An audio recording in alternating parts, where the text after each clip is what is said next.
Oh, howdy all, grab yourself a drink, it's time for some Path of Exile discussion. With a patch name like 3.18.0b Hotfix1, you would be forgiven for thinking that this was a do-nothing patch that just fixed one or two little graphic errors or something like that. Instead, this is going to be a very sweeping balance change that is going to make the game meaningfully easier by virtue of nerfing a lot of Archnemesis modifiers. Let's go through all of them and what impact they're going to have on various character archetypes. So firstly, there's Rejuvenating. This has two effects at the moment. One very obvious one from the name, it causes the monster to regain life over time. But one that's less obvious is that when that monster casts its Healing Nova, it also applies a healing debuff to players within its radius. This debuff is being nerfed from 100%, i.e. you can't recover life or energy shield, to a 60% reduction. And this is still going to be fairly scary to be hit by, especially on builds like Righteous Fire, but it's no longer going to be an emergency panic evacuate moment. It's going to be an, oh, I'm in a bit more danger moment. I might want to dodge one or two of the monster's abilities and carefully play around things, but I'm not really going to need to run to the hills. Second is Magma Barrier. Magma Barrier has two effects. It has a massive, massive, massive fire explosion that's super telegraphed. That's unchanged. If you get hit by it, you're still going to die. And then there's also the summon Fire Volatiles. These get summoned on, it seems like a bit of a schedule. They will chase the player down and they will try to drop on their head. And if they hit, they do a lot of fire damage. Well, that lot of fire damage is being nerfed. Seems like the Magma Barrier, the focus of it is not going to be dodging the volatiles. It's going to be the big explosion instead. Next is Toxic. Toxic was one of the mods that was at the more frustrating end from my experience. Not that it was really killing me very often, but more that it was causing me to run around dancing for ages while I tried to explode all of the various projectiles chasing me. So when you kill a monster that's toxic at the moment, if that monster's magic, one volatile is summoned and chases you. If the monster was rare, 3 are summoned and chase you. These will then chase your character, and on impact, there'll be a short delay, then they'll explode, dealing pretty dangerous amounts of chaos damage and leaving a pool of goo on the ground. Now, what's changing here is that magic monsters are only going to be a 50-50 coin flip as to whether or not they're going to summon these piles of goo. That's going to make them a lot easier to deal with. When there's a big pack of, say, 13 of these monsters, you might end up getting 8, you might end up getting 4, you might end up getting 7, but you'll get about half of them will spawn one of these volatiles when it dies. The other ones won't. And so that means that you'll have less dodging of these volatiles. You'll still need to dodge them, because they're individually dealing pretty dangerous amounts of damage, especially if your chaos resistance is low. So there's still going to be counterplay involved, but the counterplay will be over quicker. And next is Frenzied. Frenzied's just getting a flat numbers nerf. At the moment, one of the concerns people had with Frenzied was that monsters were able to stun lock with it, and that's going to be a little bit less easily done now. The monsters are going to hit for a little bit less damage, 140% base instead of 150. But more importantly, their action speed is going to be lower, and so you'll be more able to get away from them. Overcharge, surprisingly, is having its numbers halved. Wasn't really expecting this. Didn't feel that this was one of the more dangerous Archnemesis mods. Maybe other people have had different experiences to me. Instead of the monsters getting +2 to maximum charges, they're going to get +1. Interestingly, this one's going to be a pretty significant nerf to Inspired Learning and Headhunter. Effigy is next. Now, Effigy is an absolute mess of a mechanic. The counterplay to Effigy, a lot of people didn't realize this. I certainly didn't realize this during the Archnemesis League. My counterplay to Effigy was kill the monster instantly the only time you ever fight it. But it seems like the counterplay is that you need to run a screen and a half or so away when the beam connects you to the Effigy. When that happens, you need to flee the area, flee until a beam breaks. Then go back and kill the monster that's summoning the Effigy.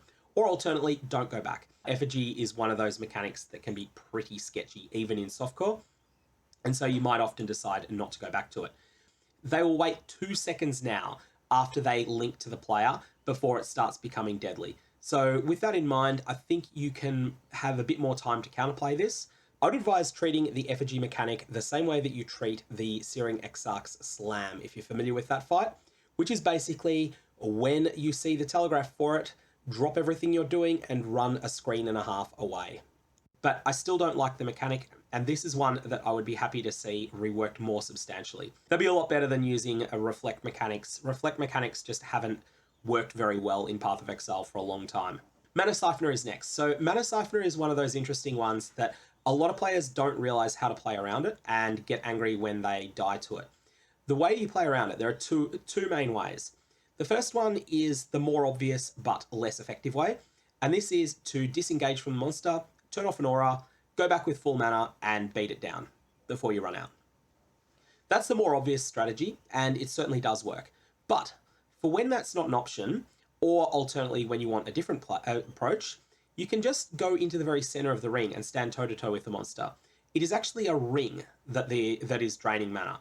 It's a ring rather than being a full circle, and so there is a safe spot in the middle of it. So it looks like they're nerfing the numbers on Mana Siphoner, but it's still going to be mechanically the same. If you have 99% of your mana reserved, you have to turn an aura off. Otherwise, Mana Siphoner will defeat you every time, but you can easily do that.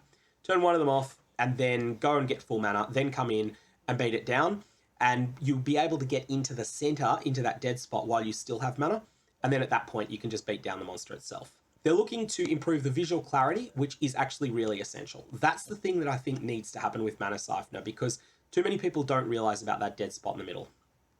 Incendiary is getting its numbers massively reduced. I didn't realize how dangerous this was. 100% increased ignite damage, previously 300% increased ignite damage. I had been taking a couple of sketchy situations and 1 or 2 deaths to ignite during the new league, and I hadn't realized that was the reason for it, but that would explain a lot.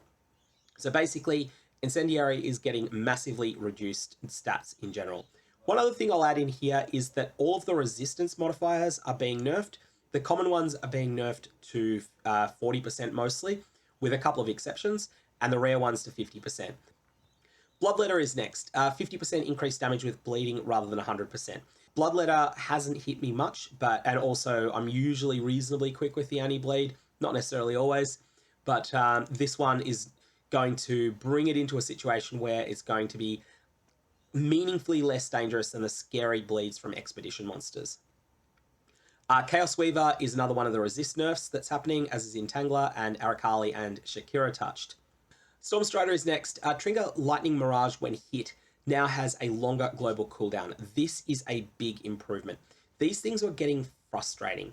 The Lightning Mirages, if you're hitting monsters frequently, which you probably are at endgame, you're summoning almost 2 of these Stormstriders a second, and each time that you had one of them on you, you pretty much had to dodge.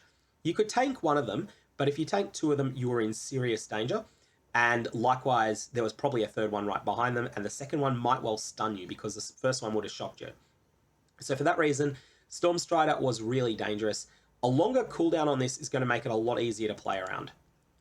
Froststrider is getting nerfed as well. Snowbolt just doesn't seem to do very much. I've never been really scared by it. Assassin is being made much less tanky against crit builds. This is going to be a really significant one. Assassin is to some extent not a hard counter to critical strike builds, but it's intended as somewhat of a soft counter to them, and it will continue to be that, but it's not going to be as overwhelmingly tanky for a build that is purely critical strike focused. Dropbringer is next. Basically no meaningful change here. Like, nearby enemies' flasks are being drained slower, but for the builds that have problems with this, the main issue with Dropbringer and also the old version of Dropbringer, so the old version of Dropbringer was called Nullifier. These are both very rare mechanics, but the main issue that a lot of people had with this was the ability for a coruscating elixir to be turned off. I really think the change that Dropbringer needs is a change to coruscating elixir for that item to be unable to be removed. Flasks can't be removed from you mechanic exists on Mage Blood already, so it's something that could be used. It should just be on coruscating elixir. That's the only flask that is really problematic to have turned off, that ends up feeling fundamentally unfair to go from having it on to off without any warning. Other than that, the ability for monsters to drain flask charges from you, I think, is completely fair game. It's nasty, but it's monsters just attacking a potential weakness for characters that for most characters is only going to be a mild nuisance, but for some is going to be more significant. Okay, so let's talk about Invulnerable as the next mod. This is the mod that is probably most frequently cited as the most annoying of the Archnemesis mods. However, I think it plays a very important role in the game, and that is that it unpredictably makes some monsters far more durable than you expect. Why is that a good thing? Because ultimately, if you reach a point where players can delete entire screens in one shot, you reach a point where monsters just simply don't get to act at all, and therefore at that point they pose absolutely zero challenge. Sometimes there's a chance that one or two monsters survive that wave, and that's when they get to actually act. And Invulnerable allows monsters a chance to act against the player. Now, one of the problems with Invulnerable is that the shields up and shields down times are too long and too short respectively, and also that the monster can potentially regain health and energy shield during the period that its shields are currently up. So fix those issues, and also fix the things with blights and the like, and I think there'll be a lot less issues with this mod. Yes, it will annoy people because it is there to stop an easy button. It is there to stop overwhelming focus on offense at the expense of defense from being an easy button that trivializes the game. So while this mod serves an important purpose in the game, I do think that it's not completely flawlessly implemented either. I think that once the monster has had its first invulnerability phase, after that subsequent phases should be shorter. Keep the cycle going, but maybe the first invulnerability phase is 3 seconds and subsequent ones are only 1 second or something like that. Secondly, the monster should not be able to regain life or energy shield via any means while it is in its invulnerable shields up phase, and any existing damage over time or debuff effects on it should just persist until that period expires. Now, next we have reductions to the number of magic and rare monsters that spawn in rituals. The amount of tribute generated by each of them has been increased to compensate for this change. So I hadn't been finding rituals overwhelming. Other players had been saying they had been. Rituals could sometimes give you something unpredictable and super dangerous. Like you could get something along the lines of a Magma Barrier, as well as something that was forcing you to close ground, like a Temporal Bubble. You get something like that that was really difficult to deal with in a confined area, and that you also couldn't disengage from because of the ritual mechanics. That was the sort of worst thing I've encountered in rituals, is combinations like that. But other people had said they'd been having more difficulty than I had been. I'm not sure what the situation was there, but anyway, that's the changes that GGG are making there. That's going to mean Ritual's going to give less XP, so do keep that in mind. Soul Conduit, Final Gasp, Mirror Image, and Opulent monsters can no longer appear in Ritual modifiers. So I'm assuming Soul Conduit can't because of the problem of just bringing back a huge cluster of enemies, and Final Gasp and Mirror Image presumably cause problems when the ritual doesn't know when to end. So I'm guessing that these are being done mostly for technical reasons there. Now this one's really important. The inherent maximum life bonuses from monster modifiers no longer apply to metamorphs. I had tried a couple of metamorphs early in the league and then sealed the mechanic because I realized my character was not yet powerful enough to deal with monsters as tough as that. That's being changed, and we'll see exactly what the what metamorphs end up like. I think they'll end up feeling pretty nasty, pretty scary, but also not as ridiculous as they were at 3.18.0. As much as I had fun in 3.18.0, metamorphs was something that I was definitely not touching. Mirror Image monster modifier can no longer appear on metamorphs. Again, that's probably because of issues with the monster not knowing when it's actually dead. And then there's a couple of other little things like Magic Blackguard elites that accompanied Piety in the Crematorium and Gravicius in the Ebony Barracks. Now 40% less life, so a tiny thing. And probably one of the most significant things is actually hidden down in the bug fixes. It seems like the Heralding Minions and Stormstrider modifiers that summoned the Heralding Totems and Lightning Beacons, that these were not despawning properly sometimes. I do think that these should not be able to follow you forever. They just need a time limit on them. And mostly I'm talking about the Heralding Totems here. These things should just despawn after 15 seconds. That way, if there's a monster that's just hiding around a corner somewhere that for whatever reason you just can't find, you're not going to have the rest of their pack's ghosts following you around the whole league. So I wanted to make an appeal to GGG to do something here, and that is to allow the old overtuned version of the Archnemesis mods to be available as a private league mechanic that people can opt into. Reason for this is that from talking to people, it seems like one group of players really disliked the way the game felt 3.18.0, another group really liked it. There didn't seem to be anyone in between. Either people felt like going through the acts with all of the extra Archnemesis mods was a chore, or that it took a chore and changed it up in a way that made it exciting and fresh, made it so that you were engaged the whole time, and yeah, the chore took longer, but it ceased to be like a chore. I was definitely in that second camp, and I am actually dreading the feeling, having experienced that, I'm dreading the feeling of going back to leveling a character and it feels more like it did in 3.17. Whereas in 3.18, I actually had fun on day one with the leveling process. So for that reason, please give us the option to have a private league mod to bring back the crazy versions of the Archnemesis mods. That way, you'll be able to keep both groups happy because it's opt-in, people don't have to do it, and it's certainly not something that anyone could make any argument that it makes the game easier, so it's not something that's going to cause any pay-to-cheat concerns or anything like that. Anyway, that's all I got on this. May Valobs have interesting results.